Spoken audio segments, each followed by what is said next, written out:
دلار آمریکا در اوج تنش‌های جنگ ایران و آمریکا به عنوان پناهگاه امن تثبیت شده است. با تشدید جنگ ایران و آمریکا و افزایش نگرانی‌ها از در بازارهای جهانی، دلار آمریکا جایگاه خود را به عنوان اصلی‌ترین دارایی امن حفظ کرده و در معاملات روز دوشنبه باثبات ماند.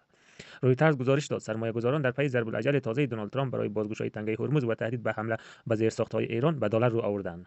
همزمان افزایش بهای نفت به بیش از 110 دلار در هر بشکه نگرانی‌ها درباره تورم جهانی و مسیر نرخ‌های بهره را تشدید کرده و به گفته تحلیلگران محور نفت، تورم و نرخ بهره محرک اصلی بازارها شده است. در این شرایط برخلاف بحران‌های معمول، طلا، اوراق قرضه و ین ژاپن نتوانستند به طور کامل نقش پناهگاه امن را ایفا کنند و دلار همچنان گزینه برتر باقی مانده است. شاخص دلار به حدود 100.2 رسیده و ین ژاپن به مرز حساس 106 در برابر دلار نزدیک شده است. نوسانات ناشی از اختلالات در تردد نفتکش‌ها و رشد قیمت انرژی چشمانداز اقتصاد جهانی را تیره‌تر کرده و احتمال رکورد تورمی را افزایش داده است. در همین حال کاهش نرخ بهره آمریکا در کوتاه مدت کمتر محتمل به نظر می‌رسد، عاملی که به تقویت بیشتر دلار انجامیده است.